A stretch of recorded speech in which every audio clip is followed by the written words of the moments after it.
नमस्कार विद्यार्थी मित्रांनो, आज आपण फ्रॅक्शन शिकणार आहोत। फ्रॅक्शन म्हणजे काय? What is fraction?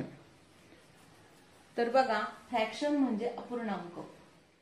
फ्रॅक्शन म्हणजे अपूर्णांक। आता या शब्दामध्येच त्याचा अर्थ लपलेला आहे। आजच्या पाठामध्ये आपण बघणार आहोत what is fraction. Fraction what म्हणजे काय आहे? व्हेन वी यूज, आपण व्हेन वी यूज फ्रॅक्शन, आपण कधी यूज करायचा, वापर करायचा फ्रॅक्शनचा। How can we write and read fraction, आपण कशा पद्धतीने फ्रॅक्शन राईट करू शकतो किंवा रीड करू शकतो। तर बघा, इथं काही चित्र काढलेले आहेत। Look at that picture. आणि त्याला जेव्हा आपण प्रश्न विचारतो गणितामध्ये, how many trees, how many trees म्हटल्यानंतर आपण इथं उत्तर लिहिलंय 1 trees. How many trees? 1 trees. How many birds? 2 birds. How many flowers there are? 3 flowers. म्हणजे आपण इथल्या प्रत्येक ऑब्जेक्टला एका अंकामध्ये लिहिलेलं आहे। हा जो अंक आहे तो आहे नॅचरल नंबर। नैसर्गिक संख्येमध्ये आपण ते लिहिलेले 1 2 3 4 आणि अगणित 1000, 1000, 1 lakh, 10,000, 10 lakh, 29, 39 ह्या ज्या संख्या आहेत ह्या होल नंबर आहे, नॅचरल नंबर आहे, नैसर्गिक संख्या आहेत। परंतु ज्यावेळेस आपल्याला एखादी वस्तू, आता सर्वच वस्तू आपण व्यवहारामध्ये पूर्ण वापरत नाही, तर आपल्याला बऱ्याच वेळा ह्या अशा पूर्ण पक्षी, पूर्ण फूल असं असू शकतं। परंतु अनेक वेळा आपल्याला अपूर्ण वस्तू दाखवाव्या लागतात। उदाहरणार्थ, रोज आपण जेवण करतो, जेवण करताना आपल्याला पोळी वाढली जाते, भाकरी वाढली जाते, अशा पद्धतीची तिचे आपण भाग करतो आणि त्यापैकी आपण पहिल्यांदा समजा होल पोळी खाल्ली, होल म्हणजे एक खाल्ली तर आपण एक म्हणतो। पण जर आपण 4 भागांपैकी जर आपण एकच भाग खाल्ला असेल तर कसं लिहायचं? 4 भागापैकी आपण जर 2 भाग खाल्ले तर कसं लिहायचं? हा आपल्याला गणितात प्रश्न पडतो। जसं आपण 1 ट्री म्हटल्यावर 1 लिहितो अंक, हे 1 हे चिन्ह वापरतो। 2 म्हटल्यावर 2 नंबर लिहितो। तसं आपल्याला एखादा वस्तू आपण अपूर्ण खाल्ली तर कसं लिहायचं? त्यासाठी आपण जो अंक वापरतो त्याला म्हणता अपूर्णांक। अपूर्ण संख्या दाखवणारा अंक, अपूर्ण संख्या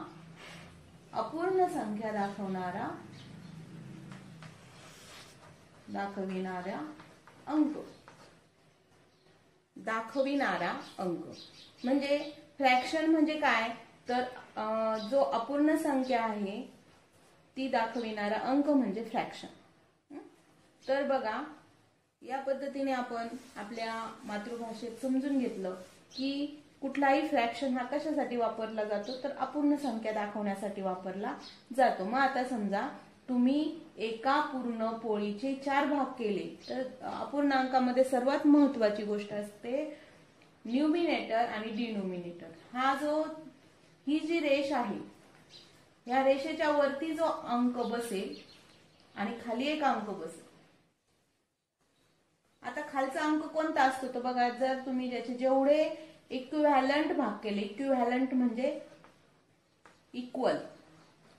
इक्वल भाग केले, किती इक्वल भाग केले? 1 2 3 4, तर आपल्याला हा लिहायचा आहे छेदस्थानी, याला म्हणतात डिनोमिनेटर। 4 हा काय? एकूण भाग आहेत 4 आणि त्यापैकी समजा आपण घेतला एक भाग, तर आपण लिहिणार equal out of 4 equal part we get 1। आपण इक्वल 4 पार्ट पैकी आपण 1 किती घेतला? 1 भाग घेतला। मग आता याला आपण म्हणणार 1/4। याचं reading, look student, this is cake and now we are going to eat cake. This part of cake we eat. आपण खाल्लाय केक। आता आपल्याला हे फ्रॅक्शन मध्ये कसं लिहिणार? तर आपण आधीच बघितलं की ही जी लाईन आहे, या लाईनच्या खाली आपण जे लिहिणार आहोत संख्या, ती टोटल पार्ट असले पाहिजे। टोटल पार्ट टोटल पार्ट लिहायचे आहेत, डिनोमिनेटर मध्ये लिहायचे आहेत टोटल पार्ट, त्याला छेदस्थानी म्हणतात, छेदस्थानी. तर एकूण टोटल पार्ट किती आहेत? टोटल पार्ट आहे 3 आणि त्यापैकी एटअप किती केलेले आहेत? खाल्लेला किती आहे? के 1. आता याचं रीडिंग कसं करायचं? 1/3. How can we read? कसं रीडिंग करायचं? तर 1/3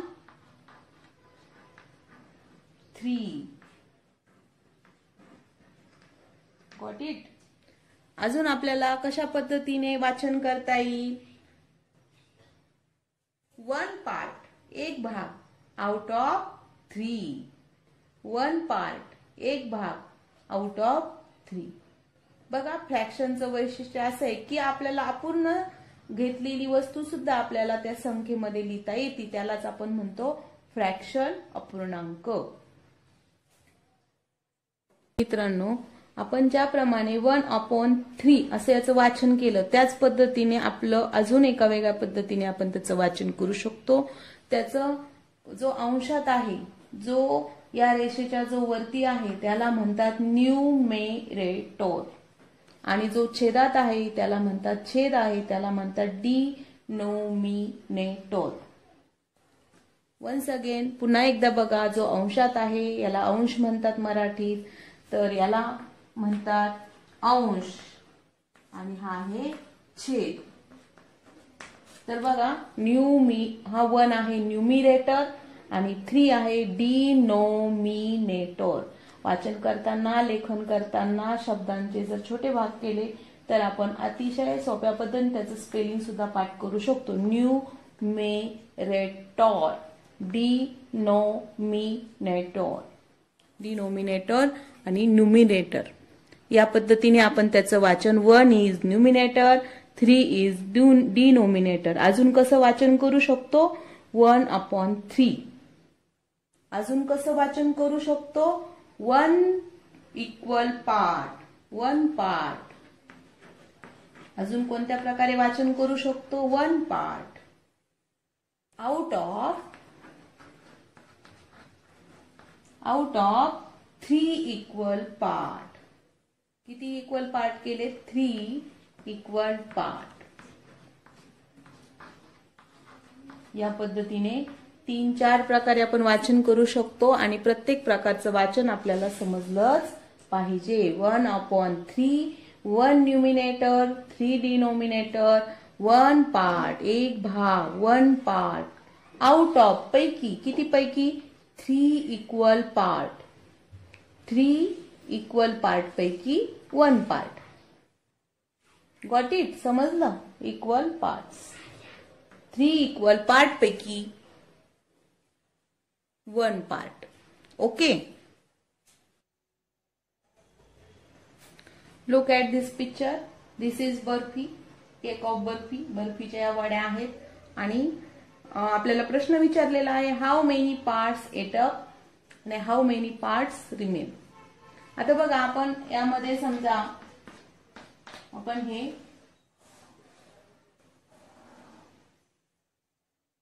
थ्री पार्ट्स एट अप असं दाखवले. जेवढे शेडेड पार्ट आहेत तेवढे एट अप आहेत आणि असे दाखवले. तर आपल्याला how many parts ate up याचं उत्तर लिहायचं आहे अंकामध्ये. कसं लिहिणार? तर बघा, लाईन घेणार, लाईनच्या खाली जो आहे आपल्याला टोटल इक्वल पार्ट किती केलेले आहेत ते लिहायचे आहेत. तुम्ही एटअपचा पार्ट काढा, नाहीतर रिमेन म्हणजे शिल्लक राहिलेले काढा. सर्वात महत्वाचं आहे डिनोमिनेटर म्हणजे छेद बदलत नाही. छेदामध्ये तुम्हाला काय लिहायचं आहे? Total part. Total equal part लिहायचे आहेत, हे लक्षात ठेवा. इक्वल पार्ट हे अतिशय महत्वाचं आहे की तुम्हाला डिनोमिनेटर मध्ये काय लिहायचं आहे? टोटल इक्वल पार्ट लिहायचे आहे आणि नोमिनेटर मध्ये लिहायचं आहे त्यापैकी घेतलेले भाग. मग आता टोटल पार्ट किती आहेत? 1 2 3 4 5 6 7 8. 8 पार्ट. टोटल इक्वल पार्ट आहेत 8 आणि त्यापैकी आपल्याला काय काढायचंय? एटअप. जर शेडेड पार्ट हा एटअप असेल तर how many shaded ate up part और how many ate up 3 part. Okay, 3 part ate up. मग कसं लिहिलं आपण 3/8 किंवा त्याला आपण म्हणणार 3 पार्ट. 3 भाग खाल्ले आउट ऑफ 8 पैकी. 3 part out of 8. How many ate up 3 part out of 8. 3 8 पैकी. अजून कसं बोलू शकतो आपण याला 3 न्यूमिनेटर आणि 8 डिनोमिनेटर. याच पद्धतीने दुसरा प्रश्न सुद्धा आपण सोडवायचा आहे. How many parts remain. Remain म्हणजे शिल्लक. हाऊ मेनी रिमेन किती शिल्लक आहे. परत आपल्याला शिल्लक जरी लिहायचं असेल तर आपलं सूत्र लक्षात ठेवा total equal part. Total equal part किती केले होते 8 आणि त्यापैकी रिमेन किती एवढे 3 एट अप आहे तर बाकीचे रिमेन आहे 1 2 3 4 अँड 5 रिमेन. मग आपण याचं वाचन कसं करणार 5/8. पहिलं वाचन आहे 5/8. दुसरं वाचन आहे 5 पार्ट आउट ऑफ 8. किती पार्ट घेतले 5 पार्ट घेतले आउट ऑफ 8 पैकी. आउट ऑफ म्हणजे पैकी. कुणापैकी 8 पैकी. अजून एक वाचन आहे 5 न्यूमेरेटर. 5 काय आहे न्यूमिरेटर आहे आणि 3 काय आहे डिनोमिनेटर आहे. नोमिरेटर. जसं तुम्ही लेखन कराल तसं वाचन करा. जसं वाचन कराल तसं लेखन करा. Numerator denominator.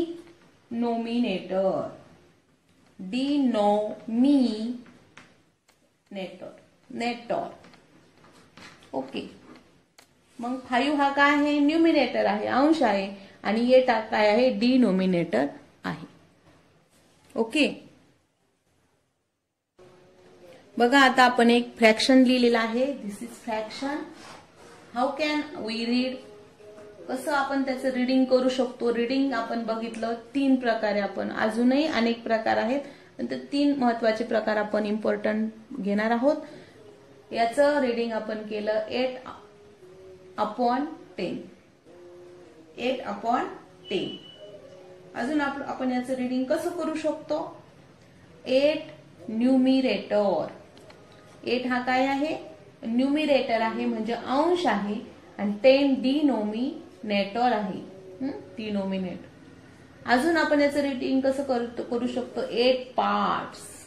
8 भाग आहेत. 8 पार्ट्स 8 भाग आहेत out of 10 equal part. 10 equal part पैकी हे जे 10 इक्वल भाग आहेत त्या इक्वल भागापैकी 8 parts out of 10 equal parts. असं आपण त्याचं रीडिंग करतो. बघा विद्यार्थी मित्रांनो याचा अजून आपण एका वेगळ्या पद्धतीने विचार करणार आहोत जे आपल्याला 4th स्टँडर्ड आणि 5th स्टँडर्ड मध्ये गुणाकाराच्या स्वरूपात बेरजेच्या स्वरूपात आपल्याला लिहायचं आहे. 8 न्यूमिनेटर आणि 10 डिनोमिनेटर 8/10 8/10 याचा आपण कोणत्या पद्धतीने लिहू शकतो. बघा आपण ही एक आकृती काढली जे 10 इक्वल आता सांगितल्याप्रमाणे केला पण किती भाग करायची इक्वल 10. बघा याचे आपण 10 इक्वल पार्ट केलेले आहेत त्यापैकी आपल्याला 8 भाग घ्यायचे आहेत. मग आपण पहिला भाग घेतला तर आपण ह्या पहिल्या घेतलेल्या भागाला आपण काय म्हणणार थोडंसं काळजीपूर्वक बघा. आता हा एक भाग घेतला याला आपण काय म्हणणार. आपण एक भाग घेतला म्हणजे काय केलं 10 पैकी एक भाग घेतला असं लिहिणार आपण. ह्या फक्त एका भागाबद्दल बोलतोय आपण.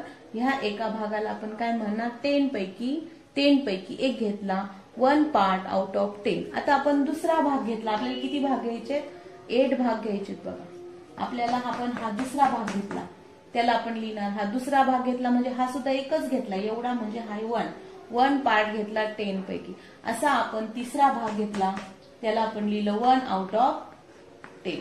असा आपण चौथा भाग घेतला त्याला सुद्धा आपण काय म्हणणार 10 पैकी अजून एक भाग घेतला. अजून आपण पाचवा भाग घेतला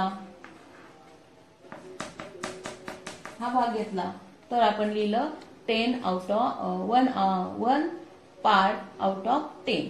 अजून आपण 6वा भाग घेतला 1 खाली घेऊया 1 पार्ट आउट ऑफ 10. 7वा भाग घेतला 1 आउट ऑफ 10 आणि 8वा भाग घेतला 1 आउट ऑफ 10.